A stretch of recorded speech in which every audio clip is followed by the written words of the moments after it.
Whenever you're dealing with an apologist for Islam, or even a Muslim, and you bring up jihad, almost immediately they kick back to you, well, what about those terrible crusades?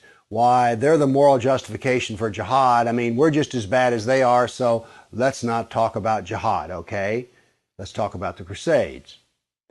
Well, what I would like to talk about here are facts.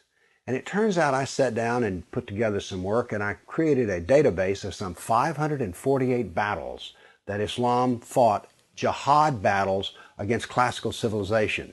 And this aren't even all the battles. It really doesn't say much about Africa and India, Afghanistan and all that. It's primarily the battles against the classical civilization of Rome and Greece. So, 548 battles is a lot, and it's too much to even comprehend. So I created something which I call a dynamic battle map, in which you have a display of the Mediterranean, and a white dot means that this 20-year period, that's a new battle. So every time the screen changes, it's 20-year period.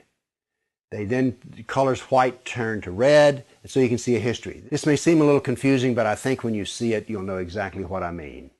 And here it starts. Islam burst out of the Arabian Peninsula and immediately starts attacking the Middle East. And notice that it doesn't take long until they're crossing the Mediterranean and attacking southern France and Spain. Notice something here. Most people think of Islam, they think of Arabs, they think of desert, and yet here we see that Islam is projecting power throughout the Mediterranean.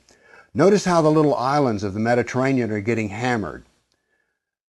The navy of Islam would attack coastal towns, kill, rob, rape, and then take slaves. So this whole battle map, as it unfolds, you're seeing slaves being taken. Over 1 million slaves were taken out of Europe into the Islamic world. That's something you don't think about much, but it's absolutely true.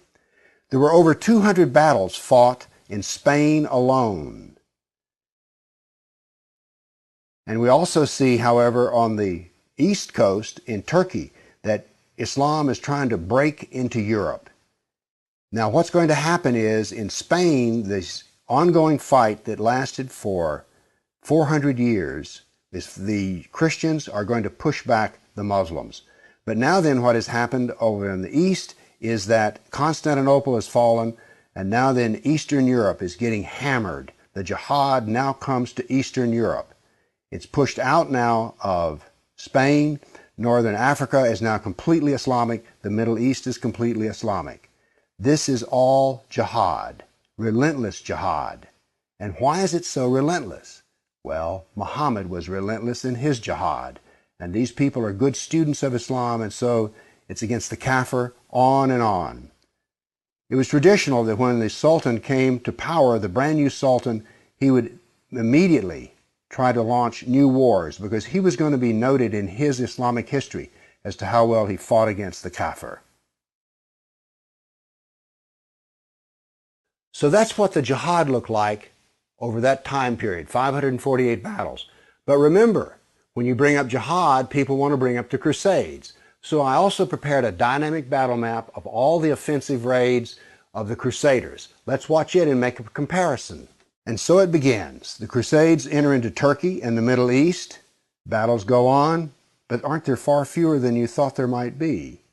And here we go. The last battles are fought, and that is the end of the Crusades. So now then we can talk about some facts. Yes, there were crusades, but notice they ended centuries ago, and jihad is being practiced today.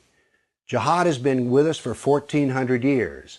There is no comparison between jihad and the crusades, certainly not a moral comparison. And when you're looking at the crusades, remember, in one sense, all of the crusades were defensive wars. Why? Well, as we saw on the first jihad map, it was Islam that came out of Arabia and conquered the Middle East, a Christian Middle East. And so the Crusaders were trying to free their Christian brothers and sisters from jihad. So there's no moral comparison at all. The motivation of the Crusaders was to free Christians. The purpose of jihad is to enslave the kafir. So the next time you hear somebody talk about, oh, those dreadful crusades, you've seen some facts about the matter. Why don't you pipe up and tell them you know, you don't really know the matter.